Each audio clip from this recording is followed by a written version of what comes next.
नगरपालिका परिषद में गठित समितियां। पहला प्रेसिडेंट इन काउंसिलिंग धारा 70 दूसरा सलाहकार समितियां धारा 71 नगरपालिका।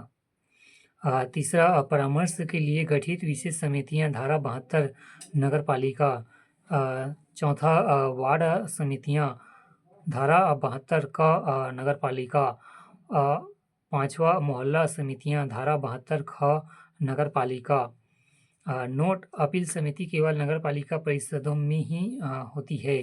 प्रेसिडेंट इन काउंसिल सपरीक्षा अध्यक्ष प्रेसिडेंट इन काउंसिल गठन अध्यक्ष द्वारा अध्यक्षता। नगरपालिका परिषद का अध्यक्ष उक्त काउंसिलिंग का पालन सभापति होता है। अध्यक्ष की अनुपस्थिति में परिषद के सदस्य अपने में से सम्मेलन की अध्यक्षता करने के लिए एक सदस्य को चुनते हैं। सदस्य: पहला अध्यक्ष और 7 सदस्य पार्षद। अधिकार: नगरपालिका परिषद के विभिन्न विषयों पर निर्णय लेने का अधिकार होता है।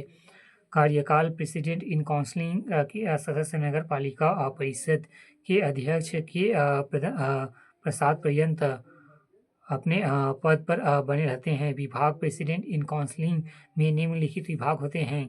पहला आवास पर्यावरण एवं लोक निर्माण विभाग। दूसरा स्वास्थ्य एवं चिकित्सा विभाग। तीसरा खाद्य एवं नागरिक आपूर्ति विभाग एवं पुनर्वास एवं नियोजन विभाग। चौथा शिक्षा एवं महिला बाल विकास। पांचवा राजस्व एवं बाजार विभाग।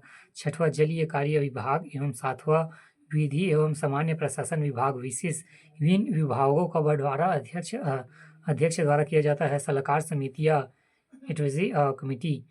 गठन: परिषद की प्रथम बैठक के पश्चात द्वारा नगरपालिका परिषद के अध्यक्ष द्वारा नगर पालिका परिषद के प्रत्येक विभाग के लिए एक सलाहकार समिति का गठन किया जाना अपेक्षित है। सदस्य: 5 पार्षद। सलाहकार समितियों में केवल एक निर्वाचित पार्षद ही सदस्य हो सकते हैं जो प्रेसिडेंट इन काउंसिलिंग के सदस्य नहीं हैं। बैठक: प्रेसिडेंट इन काउंसिलिंग के विभाग के प्रभारी सदस्य सलाहकार समिति की बैठक प्रत्येक 2 माह में कम से कम एक बार बुलाया जाना अपेक्षित है। कार्य: सलाहकार समिति का कार्य संबंधित विभाग के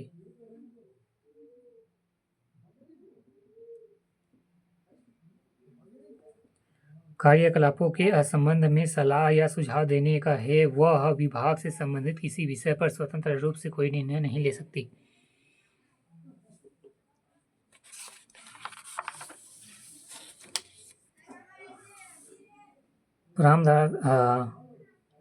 परमादात्री समिति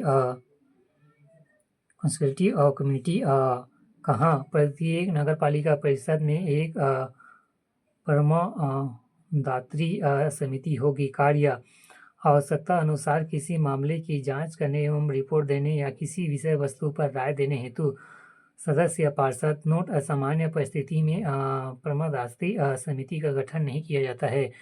वार्ड समिति वार्ड कमेटी उपबंध संविधान के अनुच्छेद 243 में क्षेत्र नगरपालिका परिषद के कुछ वार्डों को मिलाकर या प्रत्येक वार्ड में सदस्य। वार्ड समिति के क्षेत्र के भीतर किसी वार्ड का प्रतिनिधित्व करने वाले प्रत्येक निर्वाचित पार्षद या वार्ड के भीतर निवास करने वाले 2 व्यक्तियों को अध्यक्ष द्वारा नाम निर्दिष्ट किए जाएंगे। वार्ड समिति के सदस्य होंगे।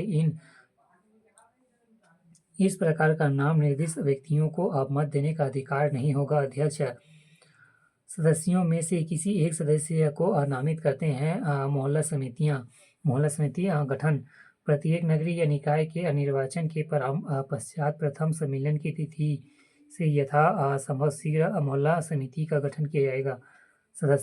सदस्य संबंधित वार्ड का पार्षद उस वार्ड के भीतर गठित समस्त मोहल्ला समितियों का सदस्य होगा।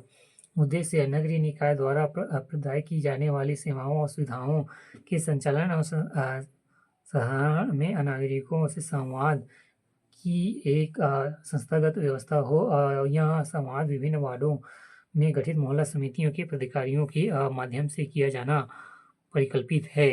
अपील समिति अपील्स कमेटी कहाँ प्रत्येक नगर पालिका परिषद में एक अपील समिति सदस्य, पहला नगर पालिका अध्यक्ष, दूसरा नगर पालिका उपाध्यक्ष, तीसरा नगर पालिका के अनिर्वाचित 2 पार्षद।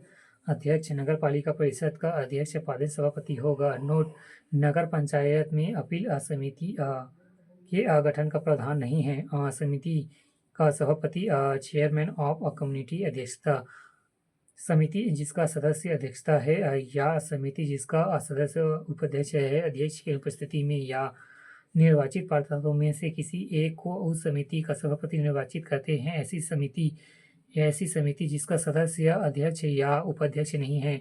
नोट: छत्तीसगढ़ नगर पालिका अधिनियम 1961 की धारा 3 में निर्धारित सूची एवं तुलना पत्र कलेक्टर एवं कॉलोनाइजेशन को परिभाषित किया गया है।